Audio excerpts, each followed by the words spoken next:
En una fiesta familiar, mi nuera dijo: «Vieja, esa silla no es para gente de tu clase». Mi hijo bajó la cabeza, sin atreverse a decir una palabra. Yo solo sonreí. Me levanté y me fui en silencio de la fiesta. Pero el regalo que dejé los dejó sin palabras. Pero antes de continuar, comprueba si estás suscrito al canal y comparte en los comentarios desde dónde estás viendo nuestro video. Nos encantaría saber hasta dónde llegan nuestras historias de venganza. Una vez al mes, organizaba una reunión familiar como tradición. Aunque mi esposo Ricardo ya no estuviera, aquella tarde de domingo, mi casa bullía como en un día de fiesta. El sonido de la guitarra se mezclaba con el embriagador aroma de la cochinita pibil y el mole picante que emanaba de la cocina. Me sentí feliz cuando mis dos adorados nietos, Mateo y Sofía, corrieron a abrazar mis piernas, llamándome a gritos: «¡Abuela! ¡Abuela!». Mi nuera, Ishbel, estaba de pie, con los brazos cruzados, dando órdenes al personal de servicio como una reina. Llevaba un vestido de diseñador de Dior de color verde esmeralda que se ceñía a su esbelta figura, con el pelo recogido en un moño perfecto. Su mirada me atravesó, fría como un trozo de cristal roto. Sin un atisbo de emoción, no me saludó. La forma en que me miraba era como si yo fuera una invitada no deseada, una persona invisible en mi propia casa. La llegada de mi tía Carmen, mi primo Héctor y don Teobaldo, un antiguo socio de la familia, me reconfortó el corazón. Siempre me habían mostrado respeto, y su presencia en medio de las miradas frías de aquel día fue un consuelo silencioso. La fiesta comenzó, y todos empezaron a moverse hacia la larga mesa suntuosamente decorada bajo el porche, sobre la cual se exhibían platos coloridos y apetitosos. La silla de roble vacía en la cabecera de la mesa se convirtió en el centro de todas las miradas. Era el lugar reservado para el anfitrión, el lugar que Ricardo había ocupado cuando vivía. Y ese había sido mi lugar durante más de 20 años, desde que Ricardo falleció. Ese lugar simbolizaba el sacrificio, todo lo que mi esposo y yo habíamos construido. Caminé lentamente hacia la silla, justo cuando iba a extender la mano para retirarla. Ishbel fue un paso más rápida. Me bloqueó el paso, colocando su mano de manicura impecable en el respaldo de la silla, mirándome directamente a los ojos sin la menor vacilación. Su voz no era alta, pero cada palabra era clara y cruelmente fría. «Vieja, esa silla no es para gente de tu clase». Un silencio mortal se apoderó del espacio. Podía oír incluso el susurro del viento en el jardín. «Esta es nuestra casa ahora, y el lugar del anfitrión es mío», continuó, enfatizando cada palabra. Miré a mi hijo. Dámaso se sobresaltó como si hubiera recibido una descarga eléctrica, bajando rápidamente la cabeza hacia su plato. Con las manos apretadas bajo la mesa, sus hombros temblaban, pero no se atrevió a levantar la vista para mirarme. No dijo una palabra para defender a su madre. Su silencio dolía más que 1000 insultos de Ishbel. Las palabras de un extraño son solo piedras, pero el silencio del hijo que pariste es una cuchilla. Oí a la tía Carmen jadear de asombro. Vi a don Teobaldo fruncir el ceño, su rostro amable ensombrecido por la ira. El primo Héctor parecía a punto de saltar, pero se quedó quieto, probablemente en estado de shock. No lloré ni temblé. Miré a Ishbel, y luego a los ojos esquivos de mi hijo. Una sonrisa leve, serena hasta la frialdad, se dibujó en mis labios. Esa sonrisa desconcertó un poco a Ishbel. Sin decir una palabra, me di la vuelta y me dirigí a mi bolso de cuero que estaba sobre una mesa auxiliar. Todos contuvieron la respiración, siguiendo cada uno de mis pasos. Abrí el bolso. Saqué un sobre blanco y grueso, un regalo que había preparado. Volví a la mesa. Caminé directamente hacia Dámaso, mi hijo, y coloqué el sobre ordenadamente frente a él. Hablé con una voz suave y clara, pero cada palabra era nítida, ya que tanto deseaban el puesto de anfitriones. Aquí está la responsabilidad que conlleva. Que tengan una buena cena, la fiesta, que minutos antes era bulliciosa, quedó en completo silencio. En el momento en que abrió el sobre, el rostro de Dámaso se puso pálido, mientras que Ishbel gritó desesperada. Ante esa escena caótica, no sentí ninguna emoción. Me di la vuelta con decisión y me dirigí directamente a la puerta, saliendo en silencio de mi propia casa. La vieja camioneta avanzaba pesadamente por el familiar camino de tierra roja, dejando atrás las luces brillantes y el caos de aquella casa. No lloré. Las lágrimas de una viuda se habían secado hacía mucho tiempo, dejando solo una determinación curtida como estas manos. La lluvia de la tarde acababa de cesar. El olor a tierra húmeda y el aroma penetrante del agave, característico de Jalisco, entraron por la ventanilla abierta, despertando recuerdos que había intentado enterrar hace 35 años, en esta misma tierra, que entonces era solo un terreno árido y pedregoso que nadie miraba. Aristeo y yo invertimos todo nuestro escaso dinero de la boda para comprarla. Todos decían que estábamos locos, pero Aristeo solo sonrió y tomó mi mano, sus ojos brillando con fe. El corazón del agave está en la tierra más dura. Zelmira, confía en mí. Y confié. Recuerdo las noches en que nos quedamos despiertos en la primera destilería, que era solo un cobertizo de chapa, caliente como un horno. Mis manos estaban llenas de ampollas, doloridas. Algunas noches incluso sangraban por tener que tapar cada botella de tequila a mano, mientras Aristeo, con los ojos rojos, vigilaba la temperatura del horno. Mi hijo, el pequeño Dámaso, a menudo se quedaba dormido sobre los sacos de azúcar en un rincón de la destilería. Acurrucado por el frío, yo le ponía mi abrigo. Y luego me subía a la vieja camioneta, conduciendo yo misma para entregar las primeras cajas a Guadalajara a las 3 de la mañana. Cuando Aristeo enfermó por los años de inhalar humos tóxicos, no dudé en vender la única tierra heredada que mis padres me habían dejado. Pero Dios no nos concedió un milagro. Recuerdo como si fuera ayer el día que murió. Me apretó la mano con fuerza. Su voz un susurro: cuida de Dámaso. Y nunca vendas. La promesa nuestra. Después de que se fue, fui padre y madre. De día, era la dura señora Zelmira, enfrentándome sola a competidores astutos como el viejo Ricardo Montero, que siempre acechaba para devorar la fábrica. Le miré directamente a los ojos y le dije: esta fábrica no está en venta. Señor, por favor, retírese. Por la noche, volvía a casa. Me quitaba mi coraza. Revisaba pacientemente los deberes de Dámaso. Escuchaba todas sus historias de la escuela. Hice todo, solo para que él tuviera una vida plena, que su padre y yo nunca tuvimos.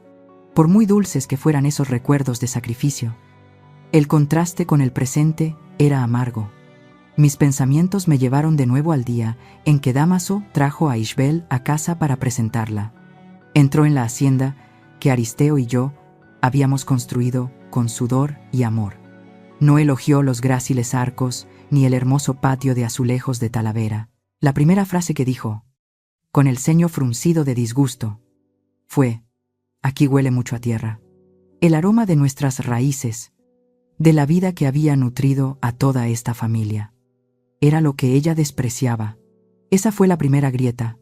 Recuerdo las noches que pasé encorvada sobre los libros de contabilidad para que Dámaso pudiera entrar en la universidad más prestigiosa. Ese recuerdo fue interrumpido bruscamente por la imagen de Ishbel. Solo unas semanas después de mudarse, quitando con indiferencia la foto de mi boda con Aristeo de su lugar de honor sobre la chimenea. Cuando le pregunté, solo sonrió débilmente. Su estilo es demasiado anticuado. Mamá, no va con la decoración minimalista que estoy siguiendo. Esa noche, encontré la foto de mi esposo y mía, metida en una caja vieja debajo de una cama en el almacén, cubierta por una fina capa de polvo. No solo había guardado una foto, estaba intentando borrar la historia de esta misma casa. Luego, las cenas de los domingos comenzaron a cambiar. Al principio, fueron insinuaciones.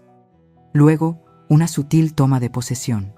Una noche, entré en el comedor y vi a Ishbel sentada en mi silla. La de la anfitriona. Sonrió falsamente. Mamá, hoy me siento aquí. Leí que el cabeza de familia debe sentarse orientado al sur para atraer energía positiva. Es bueno para el negocio de Dámaso. Miré a mi hijo, esperando una objeción, pero él solo asintió con la cabeza, evitando mi mirada. Puedes sentarte a mi lado. Mamá, no pasa nada. Su silencio ese día, esa cobarde complicidad, fue el ensayo para el silencio absoluto en la fatídica fiesta. El desprecio se hizo cada vez más abierto. Recuerdo una vez que, orgullosa, llevaba a mi nieto Mateo de la mano por la destilería, explicándole el mágico proceso de fermentación del aguamiel. El niño estaba fascinado. De repente, Ishbel se acercó y le arrebató la mano a Mateo de la mía. Su voz agria y desagradable. Vamos. Cariño, no te ensucies las manos. Este tipo de trabajo manual, que lo hagan otros. En ese momento, me di cuenta de que, a sus ojos, yo ya no era la persona que había derramado sangre y lágrimas para crear todo esto. Solo era otra persona. Y entonces, la gota que colmó el vaso. Fue una tarde. Dámaso estaba hablando por teléfono, estresado por un envío atascado en la frontera. Después de colgar, me acerqué con delicadeza y le ofrecí un consejo sincero basado en mis décadas de experiencia. Pero antes de que Dámaso pudiera responder, Ishbel entró, con los brazos cruzados. Mamá, no te metas más en los asuntos de Dámaso. Ya no es un niño que necesita que su madre le muestre el camino. Miré a mi hijo, que dudó y luego dijo, mamá, puedo manejarlo. Descansa. Cuando me di la vuelta, oí la voz de Ishbel a mi espalda, agria y llena de desdén. Los viejos deberían saber cuál es su lugar. La camioneta se detuvo frente a la puerta de mi rancho. En la oscuridad, miré hacia las colinas lejanas, donde la destilería, La Promesa, estaba iluminada. Me di cuenta de que lo que había sucedido esta noche no era un incidente aislado. Era el resultado de un proceso de erosión de la dignidad que había durado años. Una lluvia lenta que había calado hondo y podrido los cimientos de la familia. Mi acción en la fiesta no fue venganza. Fue el acto de una madre que quería proteger todo el legado de su familia. En el momento en que se abrió el sobre, dentro del comedor, la música de mariachis había cesado por completo. El tintineo de vasos y platos también se había detenido. Todas las miradas, desde la curiosidad y el asombro hasta la satisfacción maliciosa, se centraron en el sobre blanco, delgado pero pesado como una roca, que yacía inmóvil sobre el caro mantel de seda. Podía ver a mi hijo, Dámaso, mirándolo fijamente, con las manos temblando y el sudor perlando su frente. A su lado, la tía Carmen se llevó la mano a la boca, mientras que don Teobaldo asintió discretamente con comprensión. Finalmente, oí la voz chillona de Ishbel rompiendo el silencio sofocante. ¿A qué esperas? ¿Dámaso? Ábrelo. A ver qué trama. Seguro que son solo unos sermones sensibleros o un poema autocompasivo. ¡Qué dramática!, se burló, cruzando los brazos, con una expresión todavía engreída, como si acabara de ganar una batalla. Dámaso cogió el sobre temblando. Sus dedos, torpes y nerviosos, tardaron en rasgar el borde del papel. Un papel doblado en 4 cayó. Lo desdobló lentamente, sus ojos recorriendo las letras. Y entonces, vi el cambio en el rostro de mi hijo. Sus ojos se abrieron de par en par. La confusión, dando paso lentamente al horror. Su respiración se aceleró. Releyó el título en negrita una y otra vez, como si no pudiera creer lo que veía. Tartamudeó, con la voz quebrada. ¿Qué? ¿Qué es? ¿Qué es esto? A ver, dámelo. ¿Qué te pasa? ¿Que pareces un alma en pena? Ishbel, impaciente, le arrebató los papeles de la mano a su marido. Echó un vistazo rápido a cada hoja, y la sonrisa de sus labios se congeló lentamente, reemplazada por un horror que no podía ocultar. El primer papel era un documento legal, con el título en negrita: Notificación de revocación de poder financiero. Debajo, el sello rojo brillante del bufete de abogados. El contenido era muy claro. Todo acceso de la SRA. Ishbel, de Álvarez y el Sr. Dámaso Armenteros, a todas las cuentas principales de la empresa Tequila La Promesa y a la cuenta personal de la SRA, Selmira Armenteros, quedaba revocado, con efecto inmediato. El segundo papel era más breve. Una carta notificando que la asignación mensual de 150,000 pesos que les enviaba para gastos familiares cesaría a partir de ese día. El rostro de Ishbel ya había comenzado a palidecer. Pero eso no era todo. El tercer papel fue el golpe de gracia. Su título era Notificación de desalojo de residencia. El documento establecía claramente que la magnífica hacienda en la que vivían, de la que acababan de expulsarme de la silla principal, era propiedad exclusiva de la SRA, Selmira Armenteros. Según los títulos de propiedad certificados, tenían 30 días para mudarse, y el último papel era una lista de los activos de la empresa que debían ser devueltos inmediatamente, incluido el lujoso SUV negro brillante que Ishbel conducía con orgullo por toda la ciudad, y todas las tarjetas de crédito platino a nombre de la empresa que ella usaba sin reparos. Ishbel temblaba, no de frío, sino de rabia y pánico. El papel en su mano se arrugó, su voz se rompió en un grito agudo, un grito que ya no tenía aire de superioridad y arrogancia, sino solo pánico y rabia desnudos. No tiene derecho. Está loca. Esta casa es nuestra. Este dinero lo ganó Dámaso. El padre de Ishbel, Héctor, que había permanecido en silencio hasta ahora, se apresuró a examinar los papeles. Era un hombre práctico. Después de leer, su rostro, normalmente rojo por el tequila, se volvió ceniciento. Se volvió hacia su yerno, con la voz llena de decepción y desprecio. Dámaso, dime la verdad. ¿Es que nunca has tenido nada a tu nombre? Esa pregunta fue como un rayo para Dámaso. En su pánico absoluto, ya no podía pensar. Empujó su silla. Salió corriendo por la puerta. Corrió desesperadamente hacia el patio delantero, gritando mi nombre en vano. Gritó, con la voz quebrada por el miedo: Mamá, mamá, por favor no hagas esto. Podemos hablar. Es mi culpa. Todo es mi culpa. Me detuve. Pero no me di la vuelta. Me quedé quieta por un segundo. Todavía de espaldas a él. De espaldas a la casa que había construido. De espaldas a la vida por la que había sacrificado todo. Mi voz era tranquila, sin una onda, lo suficientemente alta como para que la oyera por encima del viento nocturno. Ya es demasiado tarde para hablar. Dámaso, dije. Tuviste innumerables oportunidades para hablar. Tuviste años para elegir. Y ya has elegido. Luego, subí al coche. Metí la llave en el contacto. El viejo motor rugió con fuerza en la noche, rompiendo el falso silencio de la fiesta terminada. Me fui, sin mirar ni una sola vez por el espejo retrovisor. No quería ver el rostro desesperado de mi hijo. No quería ver el colapso en sus ojos.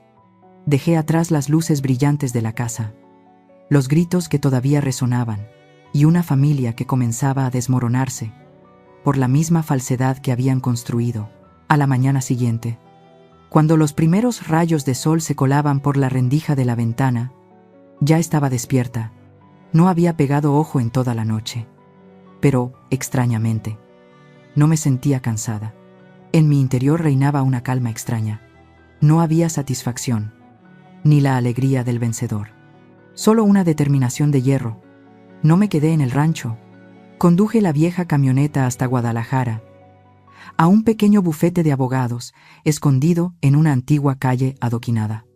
No busqué los relucientes rascacielos de cristal con abogados de trajes impecables. El lugar al que fui era el despacho de Mireya Collado, con solo un modesto letrero de madera, tallado a mano. Mireya era la hija de una antigua compañera de escuela.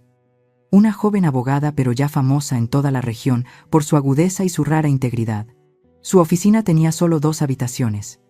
Con un ligero olor a papel viejo y café recién hecho, Mireia me recibió en la puerta, sin la menor sorpresa, como si me hubiera estado esperando. Me invitó a sentarme y me sirvió una taza de café ella misma. He oído algunos rumores de la fiesta de anoche. Doña Selmira, dijo en voz baja. Sus ojos detrás de las gafas me miraban con preocupación. Sabía que tarde o temprano vendría. Asentí, colocando mi viejo maletín de cuero sobre la mesa. Lo abrí y extendí con cuidado sobre la mesa los documentos que había guardado como tesoros durante décadas. El certificado de propiedad original de la tierra, amarillento por el tiempo. El acta constitutiva de Tequila La Promesa, que Aristeo y yo habíamos firmado juntos. La tinta algo desvaída. Y los libros de contabilidad. Las declaraciones de impuestos que yo misma había anotado, meticulosamente, cifra por cifra. Durante tantos años, Mireia examinó cada documento uno por uno. No dijo nada. Solo asentía de vez en cuando, sus ojos brillando detrás de las gafas. Hojeó los libros de contabilidad. Su silencio no me impacientó. Al contrario, me dio una sensación de seguridad. Estaba trabajando, construyendo una fortaleza para protegerme. Después de casi una hora, levantó la vista y me miró directamente a los ojos. Su mirada ya no era de compasión, sino de admiración. Doña Selmira, dijo, con voz firme, la mayoría de las personas que se enfrentan a esto vienen a verme con lágrimas e ira. Se lamentan desesperadamente. Pero usted viene con libros de contabilidad y escrituras. No solo tiene una base legal sólida. Señora, tiene una fortaleza. Luego, tomó el acta constitutiva de la empresa, señalando una pequeña cláusula que yo misma a veces había olvidado. Su esposo, el señor Aristeo, fue muy sabio al incluir esta cláusula desde el principio. Leyó en voz alta, con claridad. En caso de fallecimiento de uno de los 2 fundadores, el 51% de las acciones de control del fundador superviviente no podrá ser diluido ni transferido de ninguna forma, sin el consentimiento final por escrito y notariado de esa misma persona. Dejó el papel y me miró. Él la protegió desde el primer día. Doña Selmira, lo previó todo. Las palabras de Mireia me calentaron el pecho, como si una corriente cálida fluyera a través de mí. Incluso después de haber dejado este mundo, Aristeo seguía aquí, protegiéndome con su sabiduría y su amor. Las lágrimas estuvieron a punto de brotar, pero eran lágrimas de gratitud, no de dolor. Al salir del bufete, me sentí mucho más aliviada, pero no volví a casa de inmediato. Conduje hacia las colinas, hasta el rancho de agaves de don Teobaldo, el mejor amigo y compañero de mi esposo. Él y Aristeo habían crecido juntos, compartiendo sueños y fracasos. Lo vi de pie en medio de las hileras de agaves verdes y rectos. Su sombrero de ala ancha ocultaba su pelo blanco como la plata. Su sombra se alargaba sobre la tierra roja. Al ver mi coche, me saludó con la mano y caminó lentamente hacia el porche de su casa. Su esposa, doña Inés, una mujer de buen corazón, nos trajo 2 tazas de café caliente y un plato de pan dulce todavía tibio. Me apretó la mano suavemente, sin decir nada, pero sus ojos contenían toda la compasión del mundo. Nos sentamos en el porche, contemplando los campos de agave que se extendían hasta el horizonte. Le conté toda la historia, sin omitir un solo detalle, desde los susurros de Ishbel, los cambios en la casa, hasta el aterrador silencio de Damaso, y el momento en que puse el fatídico sobre la mesa. Lo conté con calma, sin una sola queja. Don Teobaldo escuchó en silencio, sus viejos ojos mirando a lo lejos, hacia las colinas. No me interrumpió. Solo de vez en cuando se llevaba la taza de café a los labios para dar un sorbo. Cuando terminé, el silencio volvió a reinar, solo roto por el susurro del viento entre las hojas. Lentamente, dejó la taza de café sobre la mesa. Habló. Su voz profunda y firme, como la tierra bajo nuestros pies. Aristeo era un hombre de honor. Hubiera preferido morir antes que permitir que alguien insultara a su mujer. Ni siquiera con una palabra, se volvió para mirarme, con una mirada llena de comprensión y determinación. Selmira, continuó, lo que hiciste anoche no fue venganza. La venganza es un acto de debilidad, de almas tan heridas que se han deformado. Esto fue restaurar la dignidad. Nunca confundas esas dos cosas. Sus palabras fueron como una ráfaga de viento, barriendo las últimas nubes de duda que quedaban en mi corazón. A veces, en la oscuridad de la noche, me había preguntado si no había sido demasiado cruel, pero no. Don Teobaldo tenía razón. Esto no era venganza, era lo que tenía que hacer, por Aristeo, por todos nuestros años de sacrificio y por mí misma. No estaba sola, tenía la ley de mi parte, el amor de mi difunto esposo, protegiéndome y el apoyo de verdaderos amigos. Sabía que estaba haciendo lo correcto. Si alguna vez has sido despreciado por tus hijos, tu nuera o tus familiares, comparte tus propias historias de venganza en los comentarios para que juntos podamos alzar la voz. No tuve que esperar mucho. Exactamente 2 días después, sonó el teléfono de mi casa. Sabía quién llamaba. Descolgué y esperé en silencio. Al otro lado de la línea hubo un largo silencio, solo interrumpido por una respiración agitada y entrecortada. Finalmente, la voz de Dámaso, llena de pánico y casi sollozando. Mamá, mamá, mis tarjetas de crédito están bloqueadas. Las de Ishbel también. Dicen que la cuenta de la empresa ha sido congelada. Esta mañana, la compañía eléctrica envió un aviso. Dijeron que si no pagamos hoy, cortarán la luz. Mamá, tenemos que hablar, te lo ruego. Había guardado silencio cuando fui humillada. Ahora, su voz estaba llena de súplica. No sentí lástima, solo una profunda tristeza. Respondí, con una voz tan tranquila que era fría. Entonces, ven a la casa del rancho, a las 8 de la noche. Hice una pausa y añadí, trae a tu mujer y a tu suegro.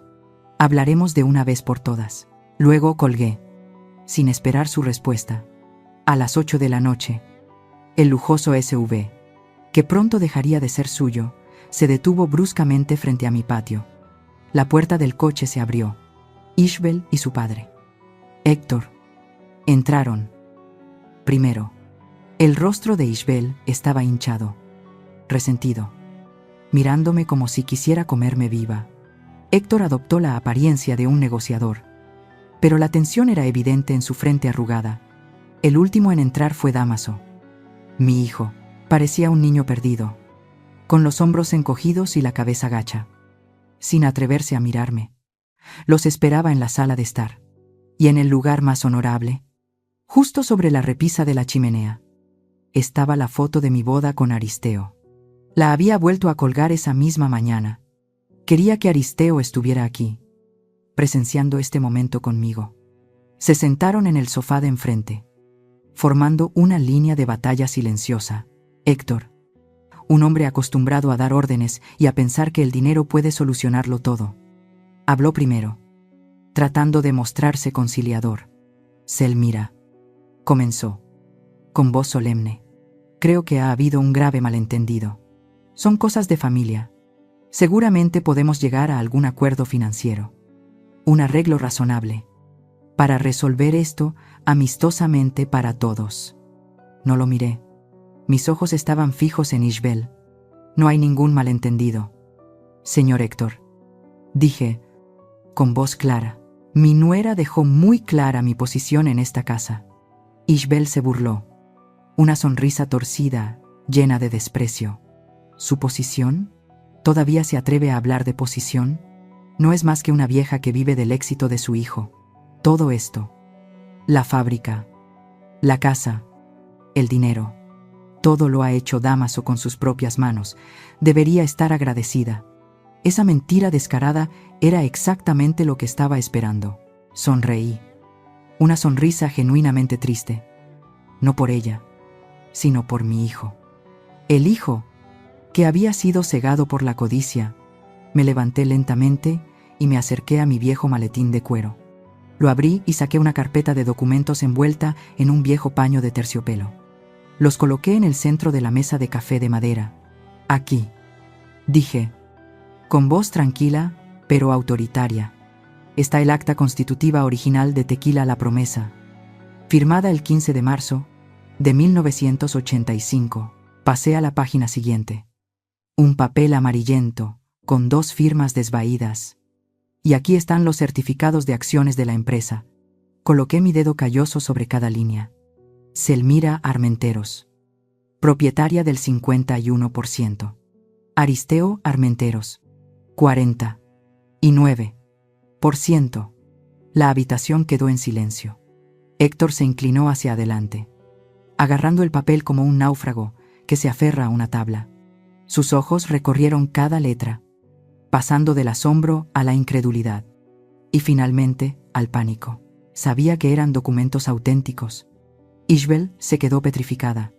Su hermoso rostro palideció, tan blanco como si acabara de tragarse un trozo de hielo. El caro maquillaje no podía ocultar el colapso en su mirada. Todo el mundo que había construido sobre la mentira y la codicia se estaba desmoronando a sus pies. Pero fue la reacción de Dámaso lo que me partió el corazón.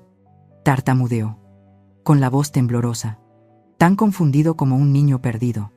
Mamá. Yo. No entiendo. Pensé que me habías entregado toda la gestión. Pensé que ya no tenías ninguna autoridad. Y siempre vistes ropa vieja. Nunca compras nada. Y conduces esa camioneta. Sus palabras fueron como un cuchillo invisible, apuñalándome directamente en el corazón. Más dolorosas que los insultos de Ishbel, el hijo al que había dedicado toda mi vida a proteger, a darle la mejor vida posible. Pensaba que su madre era pobre, que mi sencillez era una carga.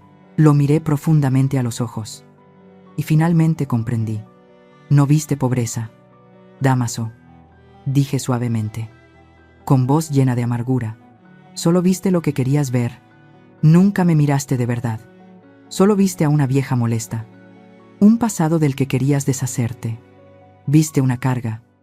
Cuando yo soy los cimientos de esta casa. Me volví para mirar a Ishbel, que seguía aturdida, sin palabras. Sus ojos ahora estaban vacíos. Pensé en los extractos bancarios que Mireya me había enviado esa tarde. La batalla aún no había terminado. A la obra le quedaba un acto más. Y también he revisado los gastos familiares de los últimos 6 meses. Dije, con la voz helada, hay algunos gastos inusuales. Gastos de los que he sospechado durante mucho tiempo. El silencio en la sala después de la confesión de Dámaso era pesado como el plomo. Mi hijo todavía estaba en shock, tratando de reconciliar la imagen de la madre anciana y sencilla que veía todos los días con la mujer que poseía el 51% de las acciones de todo un imperio. Héctor, su suegro, alternaba la mirada entre mí y la pila de certificados de acciones, con el rostro lleno de cálculos. Solo Ishbel, después del shock inicial, parecía haber recuperado su descaro. El miedo en sus ojos había sido reemplazado por una mirada desafiante. Ante ese silencio mortal, me incliné de nuevo y abrí mi maletín de cuero, una vez más, pero esta vez, lo que saqué no eran documentos viejos y amarillentos. Era una pila de papeles blancos, nuevos, que todavía olían a la tinta de la imprenta del banco. Los extendí sobre la mesa, justo al lado de los certificados de acciones que habían decidido su destino. Estos son los extractos de la cuenta de gastos familiares de los últimos 6 meses. La cuenta que confié a vuestro cuidado. Pasé la primera página, señalando una línea que ya había marcado. Marzo. Leí claramente. Un bolso Valextra, de piel de avestruz. Precio 68,000 pesos. Comprado en una tienda en Polanco, Ciudad de México. Una suma considerable. Levanté la vista. mirando directamente a mi hijo. Dámaso, si no recuerdo mal, me dijiste que ese mes necesitabais dinero urgentemente para reparar el techo del almacén de la destilería, que goteaba después de la tormenta. Dámaso se sobresaltó, se volvió hacia su esposa, su mirada pasando de la confusión a la sospecha. Ishbel. ¿El bolso? Ishbel evitó la mirada de su marido. Fue una inversión. No lo entiendes. Para reunirse con socios, hay que tener una imagen. No hice ningún comentario. Simplemente pasé a la página siguiente. Abril. Un pago único a la Clínica Estética del Sol. 110. 0 pesos. Leí en voz alta los nombres de los servicios. Relleno de labios, botox para las arrugas de los ojos y un tratamiento facial con oro de 24 quilates. Seguramente para construir una imagen. Miré de nuevo a Dámaso.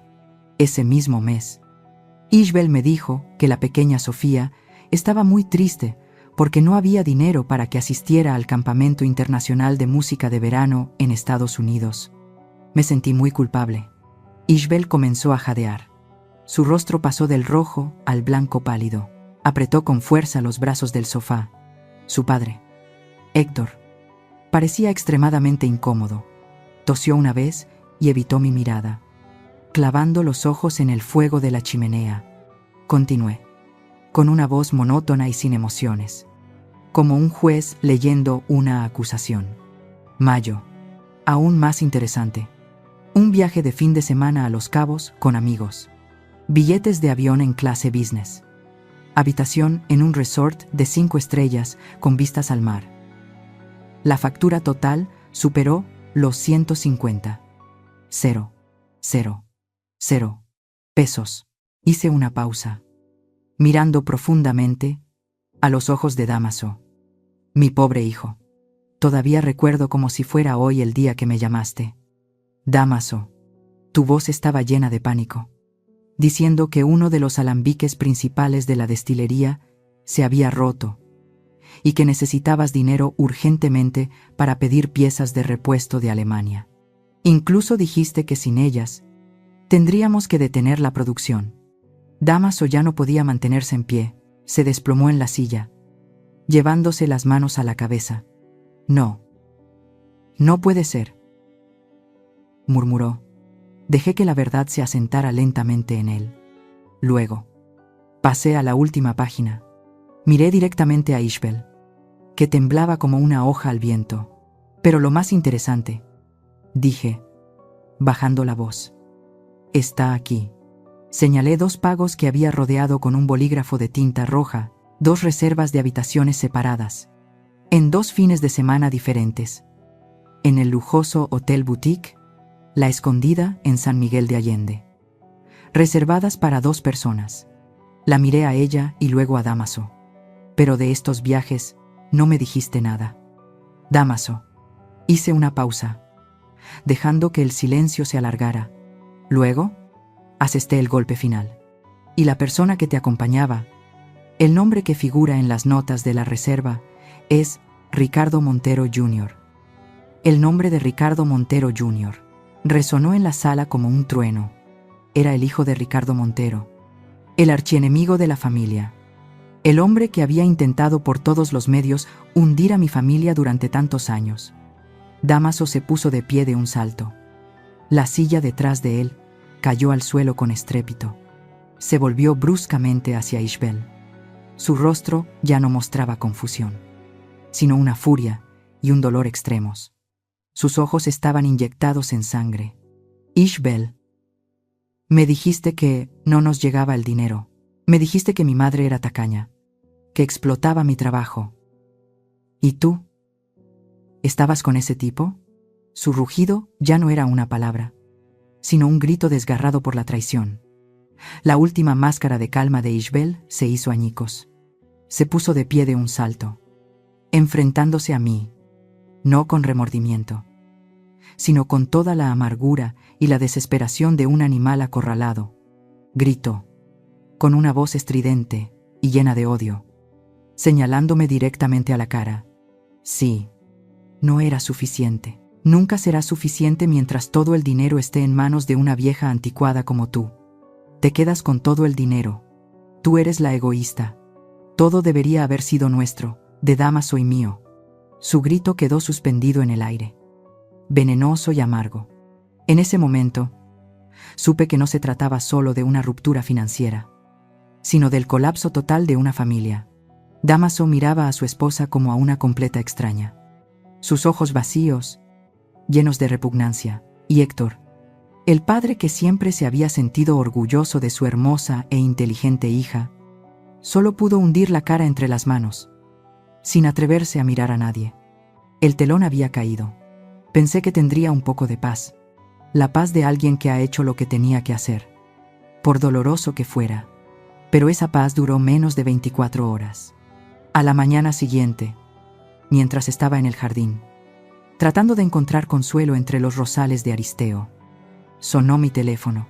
Era doña Inés, la esposa de don Teobaldo. Su voz, normalmente tranquila, temblaba de ira. Zelmira, ¿usas esa cosa? ¿Ese Facebook?, preguntó. La niña Ishbel está inventando una historia terrible. Tienes que verlo ahora mismo. Yo no uso esas cosas. Pero le pedí a Mireya, la abogada, que me lo enviara, y lo que vi me dejó sin palabras. No de ira, sino de un cansancio infinito ante la capacidad ilimitada del ser humano para mentir. Era una foto, pero no una foto tomada a toda prisa. Estaba escenificada profesionalmente, como la portada de una revista trágica.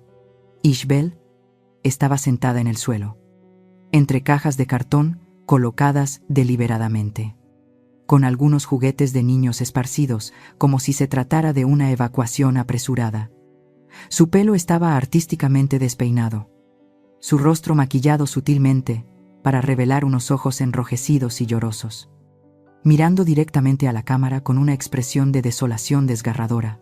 Y en sus brazos estaban mis 2 nietos. Mateo y Sofía abrazaban a su madre con desconcierto. 2 niños inocentes, convertidos en accesorios de la trágica obra de su madre. Acompañaba a la foto un texto largo y sensiblero, escrito con palabras que podrían ablandar hasta las piedras. Mi corazón está roto, escribió. No hay dolor más grande que ser abandonada por tu propia familia, después de tantos años de dedicarme a la familia de mi esposo, sacrificando mi juventud.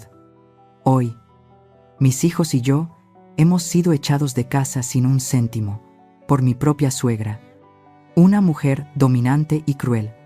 Mi único tesoro ahora son mis 2 pequeños hijos. Quizás mi único error fue amar demasiado a su hijo, y ella nunca quiso ver a su hijo verdaderamente feliz. La publicación se extendió a la velocidad de un incendio en un prado seco. Inmediatamente, el círculo de amigas de la alta sociedad de Ishbel, mujeres que solo conocían la vida a través del prisma de las fiestas y los artículos de lujo, se lanzaron a comentar. «Oh, Dios mío, Ishbel, lo siento tanto por ti. ¿Cómo puede alguien ser tan cruel? ¡Qué horror! No puedo creer que exista una suegra tan malvada como el diablo. Sé fuerte. Chica, todos estamos contigo. Si necesitas algo, solo pídelo». La historia de la pobre nuera maltratada por su suegra se convirtió rápidamente en el tema de conversación de nuestro pequeño pueblo. Las mentiras de Ishbel, adornadas con lágrimas y fotos de niños, eran mucho más fáciles de escuchar y creer que la complicada verdad. Comencé a sentir la presión. Cuando iba al mercado, recibía miradas curiosas, dedos que señalaban y susurros a mis espaldas. La señora Elena de la tienda de telas, que la semana anterior me había saludado calurosamente, ahora solo asentía con frialdad y se daba la vuelta rápidamente. La gente que antes era amable, ahora evitaba mi mirada. Su silencio era más aterrador que las acusaciones. La presión llegó a su punto álgido una tarde. El padre Miguel, un hombre muy respetado en todo el pueblo, vino a verme al rancho. Le ofrecí una taza de café, pero la rechazó. Se sentó en la sala de estar, mirándome con preocupación y aconsejándome suavemente. No me criticó, pero fue su amabilidad, lo que supuso el golpe psicológico más duro. Doña Selmira, comenzó. Sé que los asuntos familiares son complicados. No estoy aquí para juzgar, pero Dios nos enseña a amar y perdonar. Ishbel es joven e inexperta, y Dámaso es su hijo. Quizás debería abrir su corazón a la compasión, por la felicidad de sus 2 pequeños nietos. Sus palabras demostraban que él también se había creído la historia de Ishbel. Mi corazón se encogió. Incluso un hombre tan piadoso como él había sido cegado por esa actuación. Podría haber presentado los documentos, las pruebas, pero ¿cómo podía discutir con una compasión mal dirigida? Me quedé en silencio, con la cabeza gacha. Gracias por su preocupación, padre. No me justifiqué. No entré en la pelea de lodo en las redes. Elegí el silencio, pero mi silencio, a los ojos de la opinión pública en ese momento, me hacía parecer aún más culpable, como si estuviera agachando la cabeza para admitir mi culpa. Cuando el padre Miguel se fue, el sol se puso, tiñendo de rojo un rincón del cielo. Me quedé sola en la casa silenciosa, mirando por la ventana, sintiendo el frío rechazo de todo el pueblo a mi alrededor. La obra de Ishbel había sido un éxito rotundo. Aunque tenía la verdad y la ley de mi lado, estaba perdiendo la guerra de la opinión pública, aislada e incomprendida. La injusticia alcanzó su punto máximo, espesándose como la noche que caía lentamente sobre el rancho. Me pregunté si la verdad todavía tenía algún poder, cuando la mentira podía llorar de una manera tan conmovedora. Pasaron varios días en un silencio pesado. Me encerré en el rancho, acompañada por mis rosales y mis recuerdos. Todo el pueblo parecía susurrar a mis espaldas, y cada susurro era como una pequeña aguja invisible pinchando mi piel. Sabía que la obra de Ishbel había triunfado. Sus lágrimas, la imagen de los niños, se habían convertido en un velo perfecto para la verdad. Tenía en mis manos todos los documentos legales, pero estaba perdiendo la batalla, donde el arma era la compasión. Y entonces, en medio de la niebla de la mentira, brilló una pequeña luz. Desde el lugar que menos esperaba, fue Silvana, mi antigua empleada doméstica. Era una mujer de pocas palabras, resignada, que había sido testigo silencioso de todos los cambios en esa casa. Después de muchos días de duda, quizás su conciencia no le permitió seguir en silencio. No tenía poder, ni dinero, pero tenía algo que Ishbel había perdido: la verdad. No discutió, no insultó, simplemente escribió un comentario breve, sincero y contundente, justo debajo de la publicación lacrimógena de Ishbel. Cuando Mireya me leyó ese comentario por teléfono, algo cálido se deslizó en mi pecho, disipando el frío de los últimos días. Escribió: trabajé en esa casa durante 12 años. Sé qué tipo de persona es doña Selmira. Cuando mis 2 hijos necesitaron dinero para ir a la universidad, fue ella quien pagó la matrícula completa hasta que se graduaron.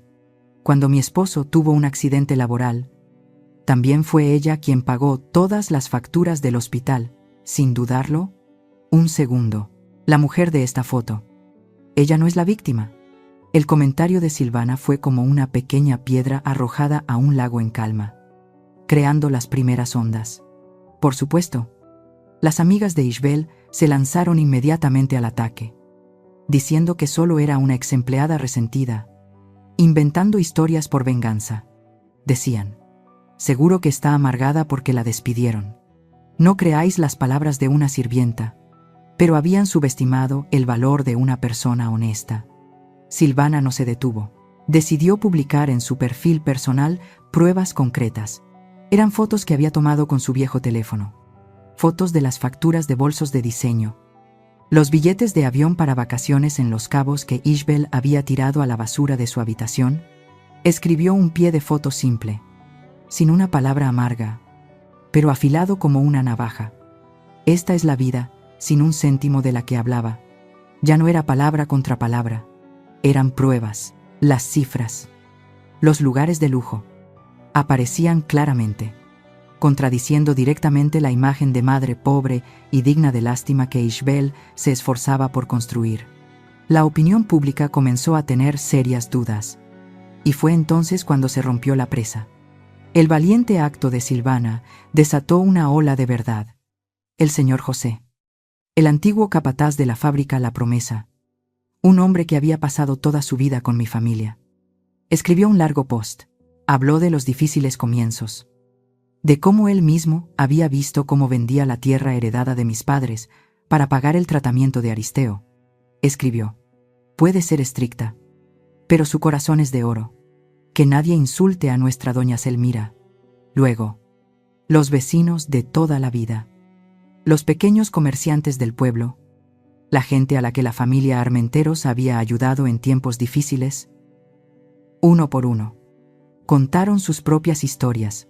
Uno contó cómo les había permitido deberle dinero cuando su negocio iba mal. Otro contó cómo Aristeo y yo habíamos donado para construir la iglesia del pueblo. Cada historia era una pieza del rompecabezas, que juntas creaban una imagen de Selmira completamente opuesta a la que Ishbel había pintado. Era la imagen de una mujer que se había sacrificado, que había construido y que había dado. La opinión pública dio un giro de 180 grados. Tan rápido como una tormenta de arena cambia de dirección. Bajo la publicación de Ishbel, los comentarios de compasión desaparecieron, reemplazados por una serie de preguntas cada vez más incisivas. Espera, ¿qué está pasando? ¿Por qué tanta gente defiende a la suegra? ¿Y qué hay de esas facturas? Explícalo. Ishbel, ¿así que esto es la obra de una actriz profesional? ¡Qué despreciable! Y entonces, alguien anónimo lanzó la bomba final, reviviendo un detalle que muchos habían pasado por alto. Un momento. ¿Quién es Ricardo Montero Jr.? Porque vi su nombre mencionado en un comentario que fue borrado. Ese nombre, el nombre de la traición, conectó todos los eventos. Ahora, la gente no solo veía a una nuera mentirosa, también veían a una esposa infiel, alguien que se había confabulado con el rival de su propia familia. Podía imaginar a Ishbel al otro lado de la pantalla, borrando frenéticamente comentarios, bloqueando usuarios. Pero era demasiado tarde. Su obra se había derrumbado, sus mentiras, como una casa construida sobre arena, no podían soportar el tsunami de la verdad. Me senté en mi rancho, sin alegría, sin satisfacción. Solo sentí una profunda paz. No había necesitado decir una sola palabra. Mi vida, las cosas que había hecho, habían hablado por sí mismas. La verdad, como el buen tequila, necesita tiempo para destilarse, pero una vez que sale, su sabor es innegable. E Ishbel ahora estaba ebria del amargo licor de la mentira que ella misma había creado. El cielo de Jalisco, tras la tormenta de la opinión pública, volvió a su habitual azul claro. Pasaron varias semanas en silencio. Pasé mi tiempo en el rancho, cuidando de nuevo el rosal de Aristeo y aprendiendo a hacer rosas de gasa. Mis manos, acostumbradas a firmar papeles y revisar barriles de roble, ahora moldeaban torpemente cada delicado pétalo. Esta tranquilidad era necesaria. Me ayudó a sanar las heridas de mi alma. No con el olvido, sino con la aceptación. Una tarde tranquila, mientras estaba sentada en el porche, recortando cuidadosamente los pétalos de papel de color rojo intenso, oí un motor familiar, la vieja camioneta de la fábrica, la que Damaso una vez llamó Antiguaya. Entraba lentamente en el patio. Mi corazón dio un vuelco, pero me quedé quieta, sin dejar de trabajar. La puerta del coche se abrió. Damaso bajó. Ya no era el hijo apuesto con trajes caros y el pelo siempre engominado. Ante mí había un hombre diferente. Llevaba una simple camisa con el cuello gastado y unos vaqueros descoloridos. Estaba más delgado, sus anchos hombros ahora caídos por el cansancio. Su rostro estaba demacrado, con profundas ojeras bajo los ojos. No se atrevió a subir al porche de inmediato. Se quedó de pie en el patio de tierra, con las manos entrelazadas con torpeza, la cabeza gacha, como si el suelo tuviera una extraña atracción. «Mamá», dijo, con la voz ronca y quebrada. Una sola palabra que contenía una angustia inmensa: Silvana, que había vuelto a trabajar para mí con gusto. Trajo en silencio un vaso de limonada fría. Lo puso en la mesita a mi lado y luego intentó llevárselo a él. Pero él solo negó con la cabeza, sin atreverse a levantar la vista. Dejé las tijeras y la rosa a medio hacer sobre la mesa. Le hice un gesto para que se sentara en la silla de mimbre de enfrente. Dudó un momento. Luego subió tímidamente al porche y se sentó en el borde de la silla, sin atreverse a apoyar la espalda, como un culpable, esperando su veredicto final. Un largo silencio nos envolvió, solo roto por el susurro del viento en las hojas de palma. Estuvo en silencio durante mucho tiempo, solo mirando sus manos. Unos dedos que supuse que empezaban a tener callos. Fui a la oficina de Ricardo Montero, dijo finalmente, con la voz ahogada, como si tuviera una piedra en la garganta. Me enfrenté a él. Le pregunté por Isabel, por los viajes. Respiró hondo, tratando de contenerse. Él no lo negó. Incluso se rió. Una sonrisa que nunca olvidaré en mi vida. Me dio una palmada en el hombro y me dijo que era un idiota por no saber qué clase de mujer era mi esposa. Dijo que Isabel llevaba mucho tiempo con su hijo, porque su hijo era el que tenía futuro. Habló de corrido, sin mirarme, como si estuviera hablándose a sí mismo, tratando de expulsar el veneno que lo había atormentado todos esos días. Isabel se ha ido. Justo después de que todo saliera a la luz en Internet, se fue con ese tipo. Ni siquiera se despidió de Mateo y Sofía. Los niños no paran de preguntarme: ¿a dónde ha ido mamá? Hey papá. No sé qué responderles. Su voz se quebró.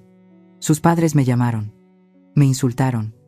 Dijeron que yo era el que había arruinado la vida de su hija. Finalmente, no pudo contenerse más.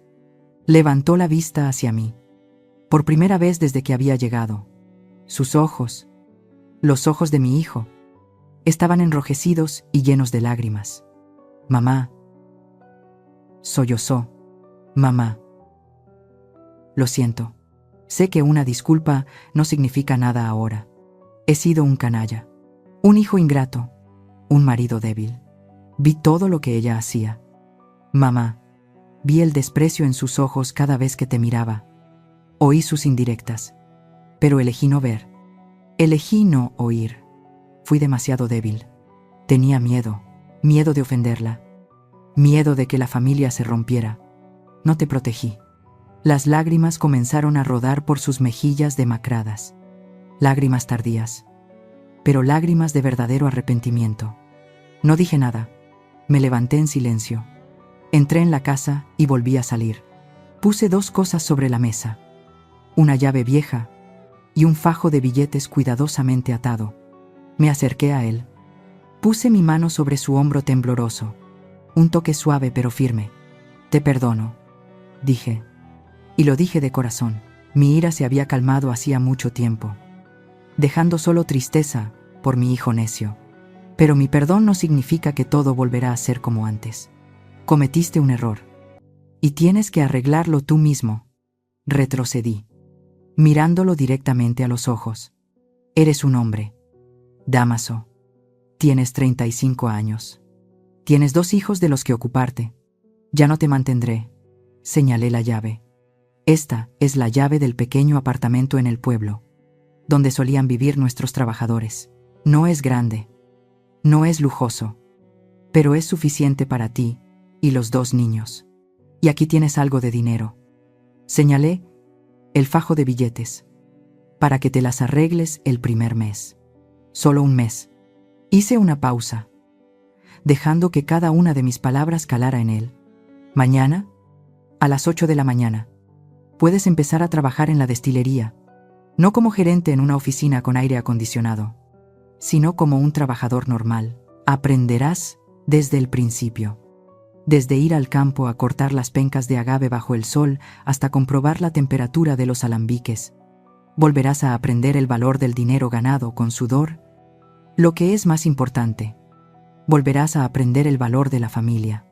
Me miró con los ojos muy abiertos, llenos de dolor, pero también con un atisbo de comprensión.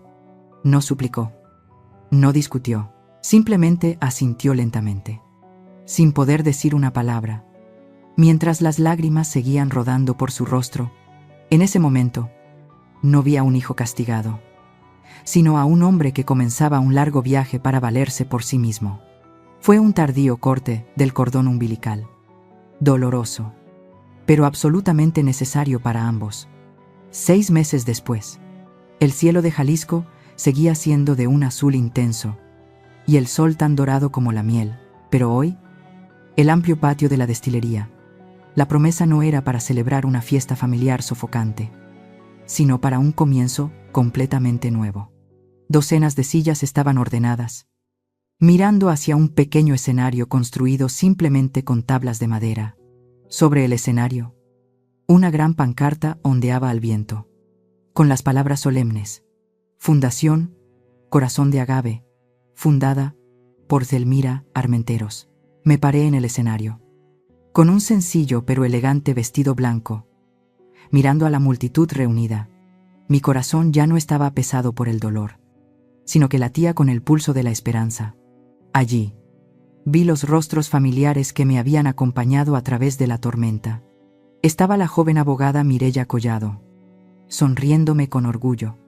Estaban don Teobaldo y doña Inés, los dos viejos amigos que parecían estar celebrando su propio día festivo. Estaban Silvana y los leales trabajadores de la fábrica, aplaudiendo sin cesar cuando salí. También estaba el padre Miguel, que ahora me miraba con una mirada completamente diferente. Una mirada llena de respeto y, quizás, un poco de arrepentimiento. Y en la primera fila estaban mis invitados de honor. No eran políticos ni empresarios ricos. Eran mujeres como yo, una anciana con ojos hundidos, a quien su propio hijo había abandonado en una residencia de ancianos después de vender todas sus tierras. Una viuda demacrada, a quien la familia de su esposo le había arrebatado toda la herencia y la había echado de casa. Ellas fueron las primeras personas a las que mi fundación buscó y ayudó. En un rincón del patio, escondido entre la multitud, vi a Dámaso. Estaba de pie con mis 2 nietos, Mateo y Sofía. No llevaba traje, sino el uniforme de trabajo azul descolorido. Estaba indicando a otros trabajadores que colocaran más mesas y sillas para los invitados que llegaban tarde. 6 meses de trabajo bajo el sol y la lluvia lo habían cambiado. Parecía más fuerte. Su piel bronceada por el sol de Jalisco. Levantó la vista y se encontró con mi mirada. Asintió levemente. Y en sus ojos ya no había culpa, sino un respeto sincero. En ese momento, supe que estaba en el camino correcto. Me acerqué al micrófono. Respiré hondo. El olor a tierra húmeda después de la lluvia de la noche anterior y el dulce aroma característico del agave tostado de la promesa llenaron mis pulmones. El aroma que Ishbel una vez había despreciado, ahora era el aroma del renacimiento. Gracias a todos por venir hoy. Comencé, mi voz firme, resonando a través de los altavoces. Mucha gente me ha preguntado, ¿por qué llamar a la Fundación Corazón de Agave? Sonreí, mirando los campos de agave azul que se extendían detrás de la destilería. Porque el agave, la planta que nos ha dado este famoso tequila, tarda muchos años, a veces una década, en madurar. Soporta la sequía, la lluvia, lucha contra el duro clima de esta tierra, pero durante todo ese tiempo, en lo profundo de su interior, su corazón, piña, acumula dulzura en silencio, esperando el día de la cosecha. Como las madres, pasamos toda nuestra vida cultivando, dando, soportando y esperando que algún día recibamos dulzura a cambio. Hice una pequeña pausa, mirando a la multitud. Recientemente, la vida me ha recordado una lección muy cara, que a veces, el asiento que pensamos que es nuestro en la mesa familiar, ya no es bienvenido. Dije estas palabras suavemente, sin una pizca de amargura. Pueden quitarte tu silla, pueden intentar sacarte de tu lugar, pero hay una cosa que nunca podrán quitarte, y es tu valor. Miré directamente a las mujeres de la primera fila. Mis hermanas. En la desgracia, vi lágrimas rodar por sus mejillas. Por lo tanto, continué. Con más fuerza. Decidí que no iba a reclamar una silla vieja. No necesito un asiento en una mesa donde no se me muestra respeto. Decidí crear una mesa completamente nueva. Un lugar donde la dignidad es el plato principal. El respeto es la copa de bienvenida. Y nadie, ninguna madre, es llamada vieja. ¿De esta clase o de aquella clase? La Fundación Corazón de Agave será esa mesa. Proporcionará asistencia legal gratuita a las madres despojadas de sus bienes. Será un refugio temporal para aquellas que han sido expulsadas de sus propios hogares. Y lo más importante, será una comunidad, una familia, para las madres mayores maltratadas por sus hijos y nietos, marginadas por la sociedad. Juntos le recordaremos al mundo que, como el agave, cuanto más viejo es el corazón de una madre, más dulce y fuerte se vuelve. Cuando terminé de hablar, todo el estadio se puso de pie y aplaudió. Los aplausos fueron atronadores y prolongados. Pero no fueron aplausos por una venganza exitosa. Fueron aplausos por un renacimiento. Epílogo. Ha pasado un año desde el nacimiento de la Fundación Corazón de Agave. El cielo de Jalisco sigue siendo de un azul intenso y el sol tan dorado como la miel. Pero mi vida ha cambiado. Ya no vivo esperando las fiestas familiares mensuales. Ahora, cada día es una reunión, pero con una familia más grande. Una familia forjada en la empatía y en corazones que una vez estuvieron rotos. Esa tarde, estaba sentada en el porche del rancho, donde me siento más en paz. No eran rosas de papel, sino las verdaderas rosas de Aristeo, las que florecían espléndidamente. Mis dos nietos, Mateo y Sofía, estaban sentados a mis pies, tejiendo cuidadosamente pequeños saltamontes con hojas secas de palma. Ya no llevaban ropa de diseño, ya no pedían juguetes caros. En cambio, tenían la inocencia que deberían haber tenido desde hace mucho tiempo. «Abuela», preguntó Sofía, levantando la vista, sus ojos negros y claros. «¿Por qué es dulce el corazón del agave? Está bajo tierra. No ve el sol». Sonreí, acariciando suavemente su cabello. «Porque es paciente. Mi niña pasa muchos años acumulando todo lo mejor de la tierra. Así como yo guardo mi amor por vosotros. Las cosas más preciosas a menudo no necesitan mostrarse». Mateo, que ya parecía un adolescente, asintió. «Papá también dice eso. Dice que un buen tequila no es bueno por la botella bonita, sino por el corazón de quien lo hace». Al oír a mi nieto mencionar a mi hijo, mi corazón se llenó de calidez. Justo en ese momento, la vieja camioneta de la fábrica entró en el patio, y Damaso bajó. Un año de trabajo bajo el sol y la lluvia lo había cambiado por completo. Ya no era el hijo apuesto de piel clara y manos suaves. Ante mí había un hombre fuerte, con la piel curtida por el sol y el viento, y las manos callosas y ásperas. Pero en sus ojos ahora brillaba una firmeza y una paz que nunca antes había visto. Me sonrió, una sonrisa genuina, ya no forzada ni culpable. «Mamá, la cosecha de este año parece muy buena. El contenido de azúcar en las piñas es muy alto. Eso es estupendo», respondí. «Es gracias a tu trabajo y al de todos». Hablamos del trabajo, de los alambiques, de la calidad de la levadura. Ya no me pedía consejo pasivamente, sino que discutía conmigo como dos colegas. Realmente había vuelto a aprender desde el principio. Esa noche, él y sus dos hijos se quedaron a cenar. La comida fue sencilla, preparada por Silvana y por mí. Pero las risas de los niños eran más alegres que cualquier música de mariachi. Unas semanas después, don Teobaldo vino de visita. Nos sentamos a tomar el té en el porche como de costumbre. Después de hablar de la cosecha, dudó un momento y luego dijo, con voz grave: «Selmira, la semana pasada tuve que ir a Guadalajara. Vi a Ishbel. Me detuve, pero no dije nada. Solo esperé en silencio a que continuara. Se veía muy diferente. Contó. Iba con ese tipo, Ricardo Montero Jr., todavía con ropa de diseño. Pero ya no tenía esa arrogancia. Parecía cansada y mucho más delgada. Oí decir que al viejo Montero no le gusta nada. Él cree que es una sanguijuela que solo busca dinero. Y no le ha dado a su hijo ninguna autoridad en la empresa. Viven de la paga que les da el viejo. Cuando pasé, vi al joven gritándole en medio de un restaurante de lujo. Ella solo agachaba la cabeza, sin atreverse a decir una palabra. Don Teobaldo suspiró. La codicia la llevó a una jaula de oro. Pero una jaula sin amor ni respeto. Después de escuchar la historia, no sentí satisfacción, ni lástima. Solo sentí una extraña paz, como si el último capítulo de un libro viejo hubiera sido leído, y ahora pudiera cerrarlo suavemente y guardarlo en la estantería. Su caída no me trajo alegría, porque mi felicidad no se construye sobre la infelicidad de los demás.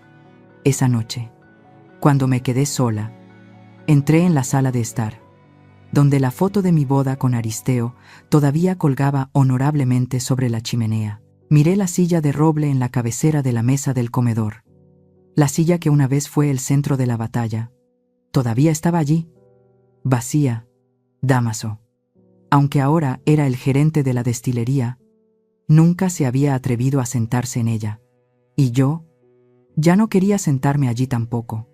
Me di cuenta de que no había luchado para recuperar una silla. Había luchado por el derecho a levantarme y alejarme de ella. Esa silla, al igual que esa magnífica casa, era solo un símbolo.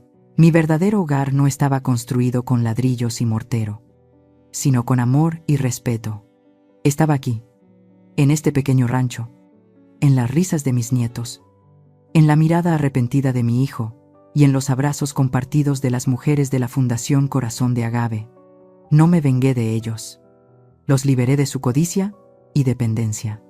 Y lo más importante, me liberé a mí misma del pasado, del dolor y del silencio.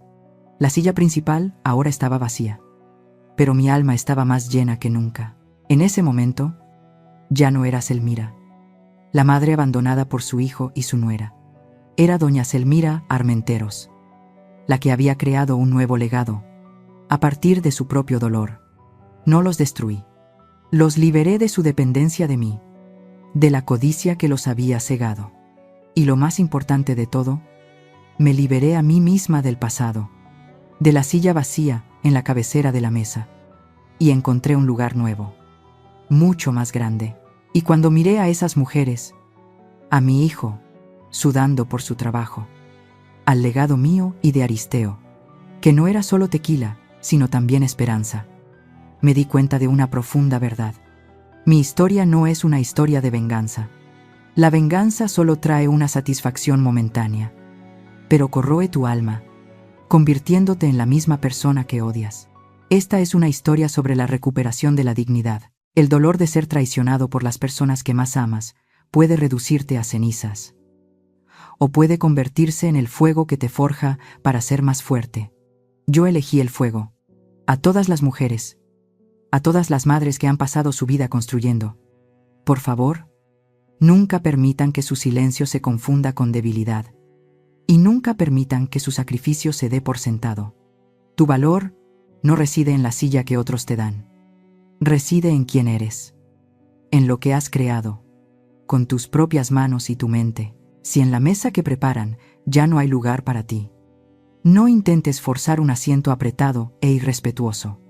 Ten el valor de darte la vuelta y construir tu propia mesa.